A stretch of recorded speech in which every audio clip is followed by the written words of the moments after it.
రాత్రి న్యూస్లో చూసాం. వనస్థలపురంలో ఒక భర్త వచ్చి విడాకులు తీసుకున్న భార్యని అతి దారుణంగా చంపేశాడు. చూస్తుంటే బాధ అనిపించింది. కానీ విడాకులు తీసుకున్న తర్వాత కూడా భార్య మీద అంత కోపం పెంచుకున్నాడు అని అంటే ఈ భార్య ఎన్ని ఇబ్బందులు పెడితే అతను ఆ రకంగా చేశాడు.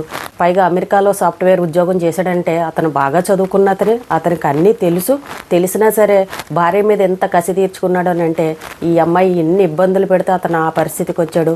ఈ విషయాలు కూడా మనం ఈ రోజున మాట్లాడుకుందాం. వనస్థలపురంలో గ్రీన్ సిటీ అనే ఒక అపార్ట్మెంట్లో సునీత అనే అమ్మాయి పెళ్లి చేసుకుంది. చక్కగా అత్తగారితోనూ భర్తతోనూ కాపురం ఉంటుంది. అయితే ఈ మహేష్ అనే అబ్బాయిని గతంలో పెళ్లి చేసుకుంది. ఇద్దరు అమెరికా వెళ్ళారు, సాఫ్ట్వేర్ ఉద్యోగాలు చేసుకున్నారు. అయితే ఈ అమ్మాయి పెళ్లి చేసుకున్న తర్వాత వాళ్ళిద్దరి మధ్య మనస్పర్ధలు వచ్చాయి. ఇద్దరికీ నచ్చలేదు. ఆ అమ్మాయి ఇండియాకి వచ్చింది. ఇండియాలో విడాకుల కేసు వేసింది. విడాకుల కేసుతో పాటు వరకట్న కేసులని, ఆ ఆడవాళ్ళకి అత్తగారిళ్ల మీద వేసే కేసులు ఏవైతే ఉంటాయో అలాంటి కేసులన్నీ అతని మీద వేసింది. అతను ఈ కోర్టు కేసులు, వాయిదాలు ఇవన్నీ తిరగాలంటే అమెరికా నుంచి ఇండియాకి రావాలి. అలాగే అతను కూడా అమెరికా నుండి ఇండియాకి వచ్చాడు. ఈ కోర్టు కేసులు అంటూ పాపం తిరిగాడు. చివరికి విడాకులు అయితే వచ్చాయి. ఇంకొక న్యూస్ ఏం చెప్తున్నారనంటే వీళ్ళు విడాకులు తీసుకున్నారు, కానీ వరకట్నం కేసులు అనేవి ఏవైతే ఉన్నాయో అవి ఇంకా పెండింగ్లో ఉన్నాయి. ఆ అమ్మాయి ఆ కేసులు తీయలేదు అని చెప్తున్నారు. మరి విడాకులు తీసుకున్న తర్వాత ఇంక ఈ వరకట్నం కేసులు అవి ఎలా ఉన్నాయో నాకైతే అర్థం కాలేదు. మరి ఆ న్యూస్ నిజమో కాదో కూడా తెలియలేదు. ముందు భర్త ఎవరైతే ఉన్నారో అతని తల్లి కూడా పాపం హార్ట్ అటాక్ తోటి చనిపోయారంట. ఇంకా అతను ఒక రకమైన డిప్రెషన్లోకి వెళ్ళిపోయాడు. నా జీవితం నాశనం అయిపోయింది, అమెరికా వెళ్ళడానికి లేదు. కోర్టు ఏం తీర్పు చెప్పిందంటే విదేశాలకు ఎక్కడికి వెళ్ళకూడదని కోర్టు ఆర్డర్ వేసింది. ఇంకా అబ్బాయి లైఫ్ అనేది పాడైపోయింది. సరే, విడాకులు తీసుకున్న వాళ్ళు ఎంతోమంది ఉన్నారు, ఎవరి జీవితాలు వాళ్ళు చూసుకున్న వాళ్ళు ఉన్నారు. కానీ ఆ అబ్బాయి చక్కగా అమెరికా వెళ్ళిపోయే అవకాశం ఇచ్చుంటే ఆ అబ్బాయి విదేశాలకు వెళ్ళిపోయేవాడు కదా. ఇంక ఇష్టం లేదని విడిపోయిన తర్వాత ఇంకా ఎవరి లైఫ్ వాళ్ళు చూసుకోవాలి, కానీ ఇంకా టార్చర్ పెట్టి వాళ్ళని ఏడిపించాలని చేయడం అది ఎంతవరకు కరెక్టు? మరి ఇంకా అతని మీద ఏమన్నా ఆస్తుల కోసం కానీ మెయింటెనెన్స్ల కోసం కానీ ఇలాంటి కేసులు ఏమన్నా పెట్టి అతన్ని ఇబ్బంది పెట్టిందేమో తెలియదు. కానీ ఈ సునీత మీద మాత్రం మాజీ భర్త బాగా కసి పెంచుకున్నాడు. ఒక పక్క తల్లి లేదు, ఓ పక్క ఒంటరి జీవితం. అమెరికా వెళ్ళి బతుకుదామని అంటే వెళ్ళే ఛాన్స్ లేదు. అంటే భార్య వల్ల ఎన్ని ఇబ్బందులు పడ్డాడో చూడండి. ఇంకా అబ్బాయి ఒక రకమైన కసి పెంచేసుకున్నాడు. పెళ్లి చేసుకున్న పాపానికి నన్ను ఇన్ని చిత్రహింసలు పెడుతుందా, నా జీవితం నాశనం అయిపోయినప్పుడు అది కూడా సుఖంగా ఉండకూడదు, నేను ఎలా బాధపడుతున్నానో అది కూడా అలాగే బాధపడాలని కసి అయితే పెంచుకున్నాడు.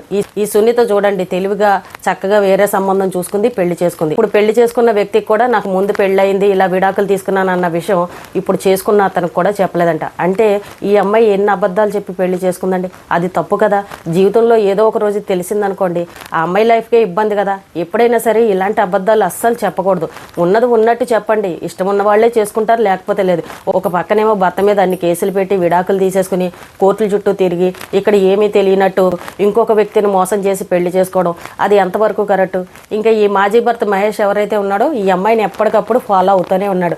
ఎక్కడ ఉంటుంది, ఎవరితో ఉంటుంది, ఈ విషయాలన్నీ నెల రోజుల ముందు నుంచే గమనించుకున్నాడు. వీళ్ళుండే అపార్ట్మెంట్కి దగ్గరలో హాస్టల్ తీసుకుని హాస్టల్లో నెల రోజులుండి ఒక బైక్ తీసుకుని బైక్ మీద రోజు వీళ్ళ ఇంటికి ఎవరు వస్తున్నారు, ఎవరు వెళ్తున్నారు, ఏ టైంలో తిన ఒంటరిగా ఉంటుంది, ఇలాంటివన్నీ రెక్కి నిర్వహించుకుని ఇప్పుడు అపార్ట్మెంట్లో సాధారణంగా పనులు చేయడానికి వస్తుంటారు కదా, ఎలక్ట్రిక్ పనులని, ఏదో ఒకటి రిపేర్లు చేయడానికో లేకపోతే క్లీనింగ్లు చేయడానికో ఇలాగా మనం ఆన్లైన్లో బుక్ చేసుకున్న వాళ్ళు బ్యాగులు పట్టుకుని వస్తుంటారు పనిముట్లన్నీ తీసుకుని. చక్కగా అతను ఒక 2 బ్యాగులు తీసుకుని అందులో రంపాలు, ఒక దాంట్లో పెట్రోల్ బాటిల్ ఇలాంటివన్నీ వేసుకున్నాడు. ఎందుకంటే ఒకవేళ అమ్మాయి తలుపు తీయకపోతే తలుపు బద్దలు కొట్టి లోపలికి వెళ్ళాలన్న ఆలోచనతోటి.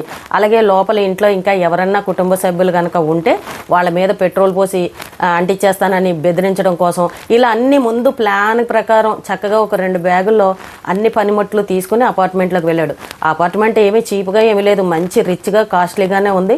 చక్కగా వెళ్ళాడు, డోర్ కొట్టాడు. ఈ అమ్మాయి తలుపు తీసింది. తీయగానే అమ్మాయి మీద అటాక్ చేశాడు. అక్కడ పూలకుండీ ఉంటే ఆ పూలకుండీతోటి ఆ అమ్మాయి తల మీద రక్తం వచ్చేలాగా కొట్టి మొత్తానికి ప్రాణం పోయేలాగా చేశాడు.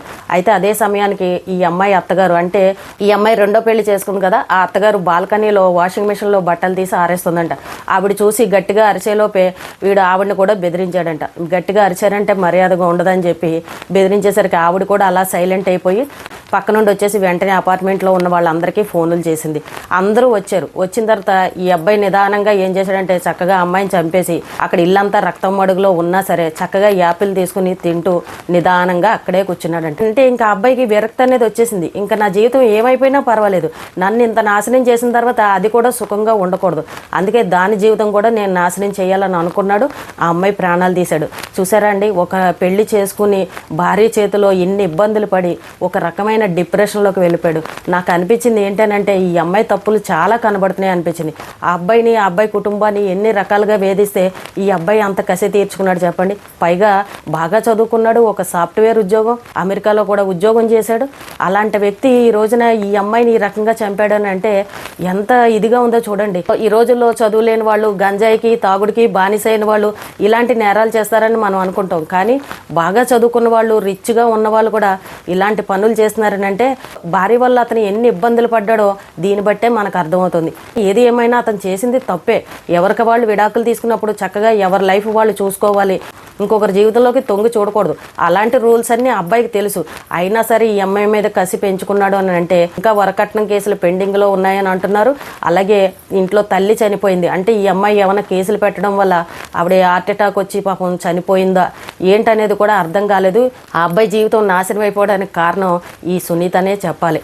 ఈ అబ్బాయిని అమెరికా వెళ్ళనివ్వకుండా చేయడం, ఈ అమ్మాయి లైఫ్ ఈ అమ్మాయి శుభ్రంగా ఎంజాయ్ చేయడం, మరి ఇవన్నీ చూస్తుంటే ఎంత బాధ అనిపిస్తుంది. ఈ దేశాలకు వెళ్ళకూడదని కోర్టు ఎప్పుడైతే చెప్పిందో ఆ అబ్బాయి ఎక్కడికి వెళ్లకుండా ఇక్కడ ఉండిపోవాల్సిన పరిస్థితి. అదే కనుక ఈ అమ్మాయి ఇలాంటి కేసులు ఏమీ పెట్టకుండా ఇంకా నాకు విడాకులు ఒకటి ఇచ్చే, నువ్వు నాకు నచ్చలేదు, ఇంకా నీ దారి నీది నా దారి నాది అని కనుక ఈ అమ్మాయి అతన్ని పట్టించుకోకుండా అతని మీద ఉన్న కేసులన్నీ కనుక తీసేసింది అనుకోండి, ఆ అబ్బాయి కూడా అమెరికా వెళ్ళి చక్కగా తన లైఫ్ చూసుకునేవాడు కదా.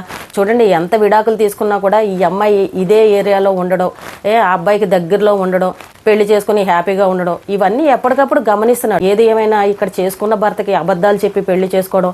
చూడండి ఇప్పుడు ఈ సంఘటన జరిగిన తర్వాత ఆ ఇంట్లో ఉన్న వాళ్ళ అత్తగారు వాళ్ళు ఇప్పుడు చెప్తున్నారు, అసలు ఈ అమ్మాయికి పెళ్ళైందన్న విషయం మాకు తెలీదు, అతను ముందు భర్త అన్న విషయం కూడా మాకు తెలీదు, ఇంత స్టోరీ నడిపిందా, మాకు ఇన్ని అబద్ధాలు చెప్పిందని ఇప్పుడు చేసుకున్న భర్త అత్తగారు వాళ్ళు కూడా చెప్తున్నారు.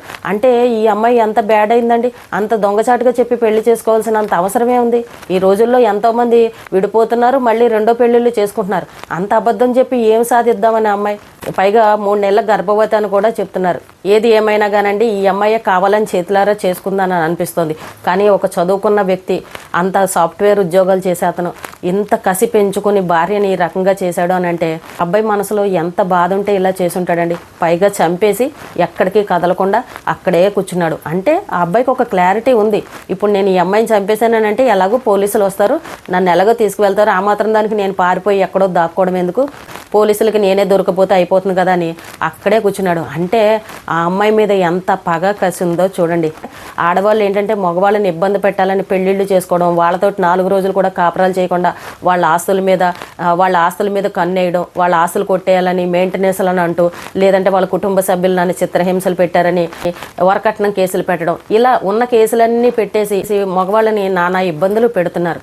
నాకు అనిపించింది ఏంటంటే ఈ అబ్బాయి ఎంతో బాధలో ఉంటే కానీ ఈ పని చేయడు. ఒక చదువుకున్న వ్యక్తి ఇంత దారుణంగా ఆ మాజీ భార్యని చంపాడు అని అంటే ఆ అమ్మాయి ఎన్ని రకాలుగా ఆ కుటుంబాన్ని ఇబ్బంది పెట్టిందో దీన్ని బట్టే అర్థమవుతుంది. ఏది ఏమైనా కానండి ఇక్కడ ఈ అమ్మాయి తప్పులు కూడా బాగా కనబడుతున్నాయి. సరే ముందు భర్తతోటి ఏవో గొడవలు వచ్చాయి, విడిపోయారు, ఏదో జరిగింది, కానీ ఇక్కడ రెండో అతను కూడా ఎందుకు మోసం చేసింది, అది తప్పు కదా.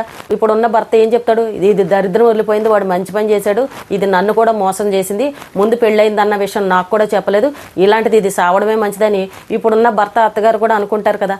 ఇప్పుడు ఈ అమ్మాయి చేసిన తప్పు వల్ల ఏమైంది, ఇక్కడ ఈ అబ్బాయి జీవితం కూడా నాశనమైంది. అక్కడ ఆ భర్త జీవితం పోయింది, ఇక్కడ ఈ భర్త జీవితం కూడా పోయింది. ఈ అమ్మాయి వల్ల చూసారా 2 కుటుంబాలు ఎంత నాశనం అయిపోయాయో. ఇంకా మరి పోలీసులు విచారణ చేస్తున్నారు, మరి ఇతన్ని ఇంకా వివరంగా లోతుగా వెళ్ళి అసలు వీళ్ళిద్దరి మధ్య ఏం జరిగింది, అమెరికాలో ఎన్నాళ్ళు ఉన్నారు, మరి ఈ అమ్మాయి ఎన్నాళ్ళు కలిసి ఉంది, ఏమేం కేసులు పెట్టింది, పోలీసుల విచారణలో ఈ అబ్బాయి కనుక చెప్తే మనకి ఇంకా నిజాలు అనేవి తెలుస్తాయి. కానీ ఏది ఏమైనా ఆ అబ్బాయి కుటుంబాన్ని ఈ అమ్మాయి చాలా ఇబ్బంది పెట్టిందనే కనిపిస్తుంది. ఈ అమ్మాయి నానా రకాలుగా అబ్బాయిని ఇబ్బందులు పెట్టడం, అమెరికా వెళ్ళనీయకుండా చేయడం, ఇంకా అబ్బాయి జీవితం నాశనం అయిపోవడం, ఇంకా నా జీవితం నాశనం అయిపోయినప్పుడు ఇంకా ఈ జీవితం ఎటుపోతే నష్టం ఏంటని ఒంటరిగా ఉండడం, ఇటు భార్య లేదు, ఇంకా అంటే ఇంకా నా జీవితం అయిపోయింది, ఇంకా నేను దేనికోసం బతకాలి, ఎవరి కోసం బతకాలని అనుకున్నాడు. ఏది జరిగితే అది జరిగింది, నా జీవితం నాశనం చేసిందని నేను ప్రశాంతంగా ఉంచకూడదని అనుకుని ఇంకా మంచి ప్లాన్గా వచ్చి ఈ అమ్మాయిని ప్రాణాలు తీశాడు. చూడండి ఎంత బాధపడితే ఆ అబ్బాయి అలా చేసుంటాడు. ఇప్పుడు అమెరికా నుంచి రావాలని అంటే ఎన్ని ఖర్చులు పెట్టుకుని రావాలి, అక్కడ ఉద్యోగం పోయిందంటే మళ్ళీ దొరికే అవకాశం ఉంటుందా, మరి అంటే ఈ అమ్మాయి ఎన్ని కేసులు పెడితే ఈ రోజున అబ్బాయి ఇండియాలో ఉండి ఇన్ని ఇబ్బందులు పడుతున్నాడు, పైగా తల్లి చనిపోవడం, అంటే ఈ అమ్మాయి ఎన్ని రకాలుగా ఆ కుటుంబాన్ని బాధ పెట్టిందో ఇక్కడే అర్థమవుతుంది. ఇంట్లో తల్లిదండ్రులు కూడా అమ్మాయికి ఎందుకు చెప్పలేదు, పోనీ భర్త నచ్చలేదు, సరే ఇండియాకి వచ్చింది, కొన్ని రోజులు వెయిట్ చేయొచ్చు కదా, భర్త ఏమన్నా మారేవాడేమో, భర్త మళ్ళీ రమ్మని పిలిచేవాడేమో, ఏదో జరిగేది కదా. మరి పెద్దవాళ్ళు కూడా పట్టించుకోలేదా? ఇంత కేసులు పెట్టేదాకా మరి వాళ్ళు ఏం చేస్తున్నారో అర్థం కాలేదు. ఈ అబ్బాయి మరి ఆ అమ్మాయిని ఏం టార్చర్ పెట్టాడో తెలీదు. తొందరగా పెళ్లి చేసుకోవడం, తొందరగా విడాకులు తీసేసుకోవడం, తొందరగానే రెండో పెళ్లి కూడా చేసేసుకోవడం. ఈ అమ్మాయి చూడండి అన్నీ ఎంత ఫాస్ట్గా జరిగిపోయాయి చూడండి. 2021లో పెళ్లి చేసుకుంది, ఒక పెళ్లి, రెండో పెళ్లి, మళ్ళీ చావు, మొత్తం 3 కూడా ఒక 5 ఏళ్లలో జీవితం మొత్తం ముగిసిపోయింది. ఏంటి ఎంత తొందరపాటు నిర్ణయాలు తీసుకుంటారా? పెళ్లి చేసుకున్నప్పుడు కొంచెం ఓపిక, సహనం ఇలాంటివి ఉండవా ఎవరికి కూడా? మేమేదో బాగా చదువుకున్నామని అనుకుంటున్నారు కానీ ఓపిక, సహనం అనేది ఎక్కడా లేదు. అత్తగారింటికి కొత్త ఇంటికి వెళ్ళాం, అక్కడ వాళ్ళ పద్ధతులు, వాళ్ళ ఇది మనం కూడా కొంచెం అలవాటు పడాలని కొంచెం ఓపిక, సహనంతో ఉండాలి. అక్కడ పద్ధతులు వేరేగా ఉంటాయి, మన ఇంట్లో పద్ధతులు వేరేగా ఉంటాయి. ఏదైనా సరే అడ్జస్ట్ చేసుకునే దాన్ని బట్టి ఉంటుంది. అలాగే భార్యాభర్తలు ఇద్దరు అమెరికాలో ఉన్నారనంటే అక్కడ అత్తగారు వాళ్ళు ఎవరు ఉండరు, ఇద్దరే ఉంటారు. మరి ఇద్దరు కూడా చక్కగా అన్యోన్యంగా ఉండొచ్చు కదా. ఎందుకు గొడవలు వచ్చాయి వీళ్ళ మధ్యన? చూడండి అంత తొందరపాటు నిర్ణయాలు అనమాట. ఇప్పుడు కేసులు ఉన్నాయనంటే ఎవరో ఏ ఉద్యోగం ఇవ్వరు, విదేశాలకు వెళ్ళడానికి ఉండదు, ఎక్కడికక్కడ పాస్పోర్ట్లన్నీ సీజ్ చేసేస్తారు. ఈ రోజులో ఒక అమెరికా వెళ్ళాలనంటే, విదేశాలకు వెళ్ళాలనంటే ఎంతో కలగా ఉంది. వీసాలు అవన్నీ ఎంత స్ట్రిక్ట్గా ఉన్నాయో మనం చూస్తూనే ఉన్నాం. వెళ్ళాలంటే ఎంత డబ్బు ఖర్చు పెట్టినా కూడా కొంతమంది వెళ్ళలేని పరిస్థితి. ఒక రకమైన డిప్రెషన్లోకి వెళ్ళిపోయాడు అంతే. ఇంకా నా జీవితం నాశనం అయిపోయింది, అది సుఖంగా ఉండకూడదు అంతే. దానివల్లే నేను ఈరోజు ఇలా అయిపోయినని మనసులో కసి పెంచుకున్నాడు. ఏది ఏమైనా కానండి, ఈ మధ్యకాలంలో మగవాళ్ళ మీద భార్యలు లేనిపోని కేసులన్నీ పెట్టేస్తున్నారు. వీళ్ళు మాత్రం శుభ్రంగా వేరే వాళ్ళతోటి ఎంజాయ్ చేస్తున్నారు. చాలా కేసులు ఇలాంటివే కనబడుతున్నాయి. ఏది ఏమైనా నాకైతే ఈ అమ్మాయి తప్పే బాగా ఉందని అని అనిపిస్తుంది. చూద్దాం ఇంకా విచారణలో ఏం తేలుతాయో. ఇప్పుడు ఈ అబ్బాయి పోలీసుల విచారణలో ఇంకా ఏమేమి నిజాలు చెప్తాడో, ఆ అబ్బాయి మైండ్ సెట్ ఎలా ఉందో, ఇవన్నీ కూడా మనం ముందు తెలుసుకుందాము. ఈ రోజుకి ఇదేనండి. రేపు మళ్ళీ ఒక మంచి విషయంతో మళ్ళీ కలుద్దాం.